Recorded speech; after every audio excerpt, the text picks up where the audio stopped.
सज्जनों और देवियों, हमारी इस भारतीय परंपरा में विवाह को धर्म क्यों माना गया है?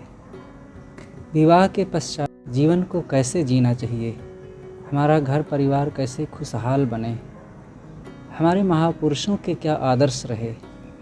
इन विषयों पर आइए हम थोड़ी सी चर्चा करते हैं इस वीडियो में। आप कृपया इसे पूरा देखें और जो कुछ आपको अच्छा लगे निश्चित ही आप अपने जीवन में उसको उतारने का प्रयास करें। तो घर परिवार को चलाना ये हमारे ऊपर निर्भर है, कैसे बनाएं। और ये केवल इसका जैसे तालाब में एक पत्थर डालेंगे तो पत्थर तो वहीं डूब जाएगा, लेकिन उसकी तरंग दूर तक जाती है ना। आप लोगों ने डाला होगा, देखा होगा। ऐसे ही आपके एक एक कर्म का प्रभाव, अच्छा करोगे तो, बुरा करोगे तो उसका प्रभाव दूर तक जाएगा। आपके बाल बच्चों में, आपके सास ससुर में, आपके रिश्ते नातों में, आपके नैहर में और अनेक जगहों में दूर तक जाएगा। कैसा प्रभाव डालना चाहती हैं? अब सोच लीजिए। आपकी अपनी छवि आपके हाथ में है, आपके जीवन में है, आपके स्वभाव में है। सहना सीखो, जीवन को एडजस्ट करना पड़ेगा। ये कोई टोपी नहीं है कि आज उतार लो और फिर पहन लो और फिर उतार के फेंक दो, फिर दूसरी खरीद कर पहन लो। पति पत्नी का रिश्ता टोपी की तरह नहीं होता है। ये पति पत्नी का रिश्ता भारत में ऐसा होता है कि एक बार हो गया तो जीवन साथी हो गए। इसीलिए भारत में जब पति और पत्नी जुड़ते हैं तो इसे कहते हैं धर्म विवाह। और इसीलिए कहा जाता है धर्म पत्नी। और विवाह को धर्म माना गया है। धर्म इसलिए माना गया है कि देखो, बिना विवाह किए तो रह नहीं सकते।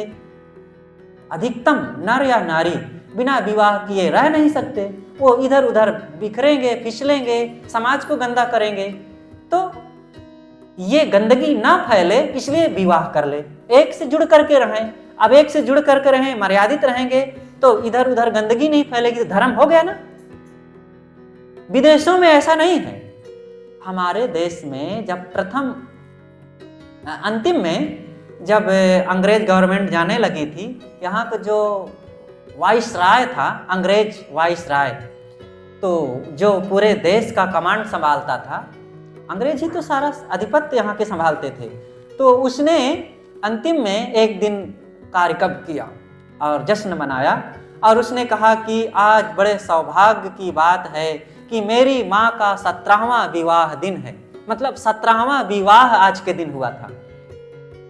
अंग्रेज लोगों में 2, 4, 10, 15, 20 विवाह हो जाना कोई आश्चर्य की बात नहीं है। और हमारे यहाँ एक बार विवाह हो गया जिससे वो जीवन साथी बन गए।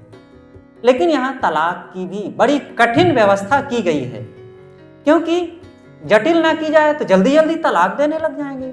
और इसके लिए व्यवस्था इसलिए की गई है कि कितने ऐसे दुष्ट स्वभाव के पुरुष होते हैं जो ऐसे देवियों को लग गए, उनके साथ हो गए, अब उनका जिंदगी भर उनको पीसते रहें, ये भी ठीक नहीं है।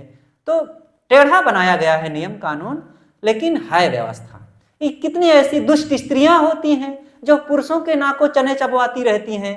तो ऐसी स्थिति में तलाक की व्यवस्था है, लेकिन ये कहीं 1000 में एक आध होता है और बहुत जटिल समस्याएं जब आ जाए तब। लेकिन इसके अलावा जितने जो जहां हैं सबको निभाना चाहिए। और चाहे जितने अच्छे पुरुष मिल जाएं या नारी मिल जाए, सहे बिना काम नहीं बनेगा। कोई ये ना सोचे कि अच्छा मिल जाता तो सहना ना पड़ता, बड़ा आनंद आता। एक देवी थी, एक संत से मिली और उसने कहा कि महाराज क्या बताएं, हम जब हम नई नई शादी हो करके हमारी आई थी तो हमें अच्छी सास नहीं मिली थी। अब हमारे घर में एक बहू आई है, अब अच्छी बहू नहीं मिली है। यही सबसे अच्छी हैं, उनको सास भी अच्छी नहीं मिली, बहू भी अच्छी नहीं मिली। अपने को खारा चांट समझना चाहती हैं कि हम ही सबसे अच्छे हैं। अरे तुम ही बदल जाओ, सबको बदलने की क्या जरूरत है। इसलिए जिंदगी को खुशहाल बनाना हमारे हाथों में है और बनावे ऐसे, और जहाँ रहें प्रेम, प्रसन्नता, सद्भाव बना करके रखें। देखो, हमारे देश के तो आदर्श मर्यादा पुरुषोत्तम भगवान श्री राम, उन्हीं के जीवन को हम देख लें एक बार। हम थोड़ी थोड़ी तकलीफ़ों में, थोड़े थोड़े कष्टों में, थोड़ी थोड़ी बातों में, प्रतिकूलताओं में घबरा जाते हैं। महाराज श्री राम और माँ सीता के जीवन को जो देख लेगा, उसके जीवन में कोई दुख नहीं रह जाएगा। सीता और राम का विवाह हुआ और अभी वे जनकपुर में ही हैं और परशुराम जी आ गए और जो उठा पटक किए कि सबके छक्के छूट गए। तो श्री राम जी संभाले, लक्ष्मण जी तो और थोड़ा बीच बीच में नमक छिड़क देते थे, लेकिन श्री राम जी संभाले। चलो वहाँ से अयोध्या आए। अयोध्या आते ही भरत और शत्रुघ्न तो चले गए गांधार, अपने ननिहाल। उनके नाना जी पहले से बुला रखे थे कि आ जाओ यहाँ पर, तो चले गए। और इधर बचे लक्ष्मण और श्री राम जी और चारों बहुएं रही। तो थोड़े दिन बीता था। अब इधर दशरथ जी सोचे कि हमें अब राज तिलक कर देना चाहिए श्री राम का। अब देखो, कोई भी छोटा सा कार्यक्रम होता है तो उस घर के सब सदस्यों को बुलाया जाता है। और दशरथ जी महाराज इतना नहीं सोच पाए। अब भरत और लक्ष्मण, भरत और शत्रुघ्न दो उनके योग्य बेटे नहीं हैं और राज तिलक सत्ता परिवर्तन के लिए सोच बैठे और एकदम आयोजन कर दिए। अब इधर कैकेयी तो बहुत खुश थी। जैसे ही उसने सुना मंथरा से कि राम का राज तिलक होने जा रहा है तो कैकेयी खुश हो गई। अरे ऐसी बात है तो राम और भरत में कोई फर्क नहीं, ले एक उपहार में तुझे एक आभूषण उतार करके उपहार दे दी। तो इतना सुनते ही मंथरा तो एकदम जल भुन गई, क्योंकि वो बहुत तमन्ना बना करके आई थी। वो कैकेयी के साथ ही आई थी नौकरानी के रूप में। और उसने ये सोच रखा था कि भरत का अगर कैकेयी से उत्पन्न बच्चे का अगर राज तिलक होगा तो उनका बच्चा राजा बनेगा, उनकी माँ राजमाता बनेगी और मैं राजमाता की सेवकाई करूंगी और मैं भी चौधराइन बनूंगी। अब सोची कि राम का होगा तो फिर मेरा नहीं चलेगा। इसलिए वो सारा षड्यंत्र शुरू कर दिया और कहा कि आप बेवकूफ हो, नहीं समझ रही हो। अब समझो इस बात को कि राम का अगर राज होगा तो भरत को या तो वो मरवा देंगे या तो राज से निकाल देंगे और तुम किसी काम की नहीं रह जाओगी। तब फिर कैकेयी को समझ में आया कि अरे ऐसी बात है। बुद्धि पलटने लगी उसकी कि देखो, कुछ ऐसे कुटिल होते हैं जो बदलते हैं तो लोग उनके भी बदलाव आ जाता है। तो कैकेयी कहा कि अब तो समय नहीं रह गया है, कल तो सुबह तो राजगद्दी हो जाएगी, रात भर का टाइम है, रात में क्या हो सकता है। तब कैकेयी मंथरा ने कहा अरे रात भर अभी समय है, रात भर में ये कुछ भी किया जा सकता है। तब फिर उन्होंने कहा, बताया, सिखाया कैकेयी को। बहुत लंबी कथा है, उसको ज़्यादा नहीं कहूँगा।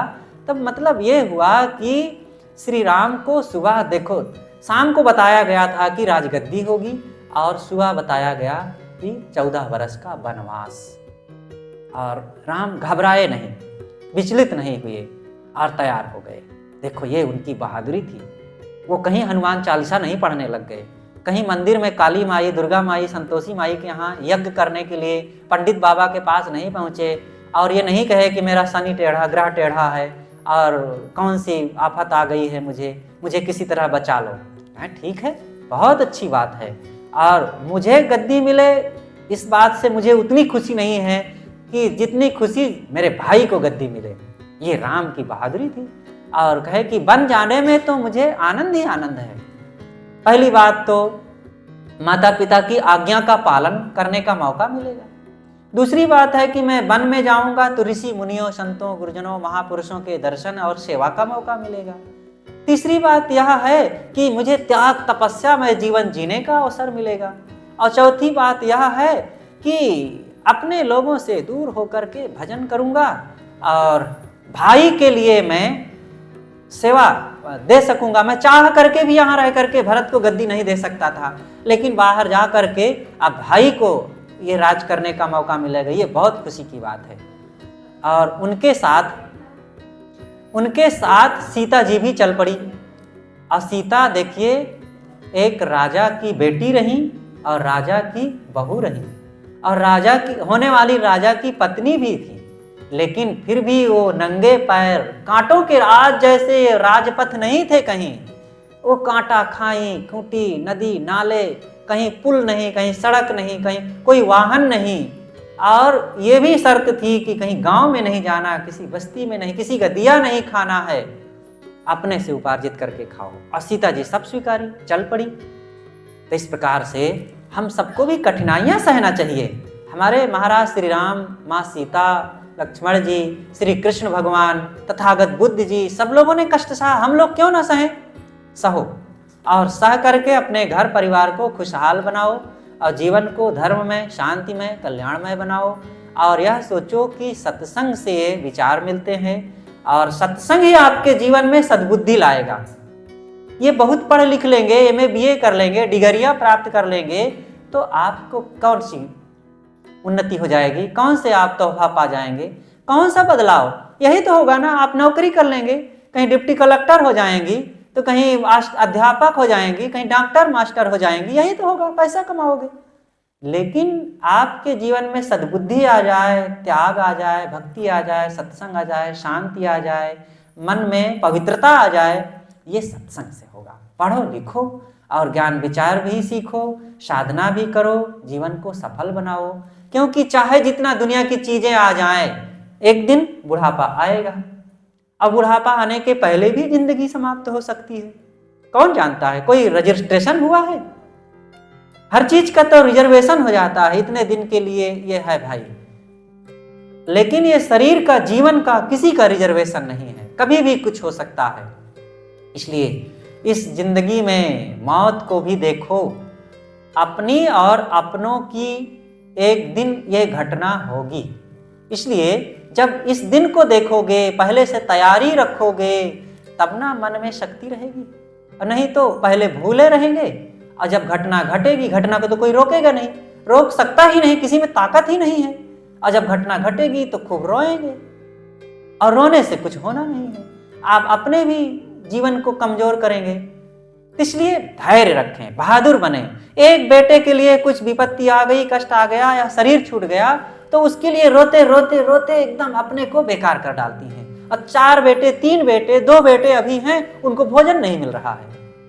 ये कौन सी समझदारी है? एक के लिए इतना रो कि दूसरे के लिए और अपने लिए ही संकट उपस्थित कर ले। ये हमारे अज्ञान का फल है, मोह की व्यथा है।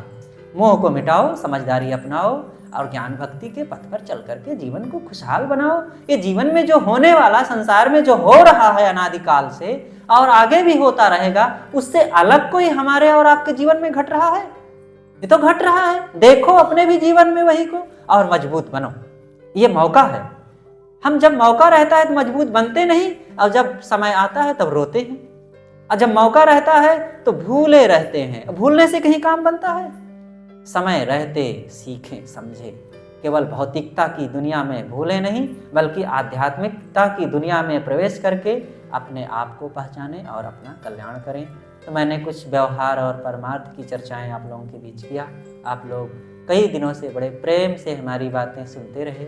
आप सबको बहुत बहुत हृदय से हम धन्यवाद देते हैं। ऐसे ही संतों गुरुजनों के प्रति प्रेम और भक्ति भाव बना करके जीवन को आध्यात्मिक दिशा में आगे बढ़ाते रहो, यही हम सबकी मंगल कामना है। बोलिए सद्गुरुदेव की जय।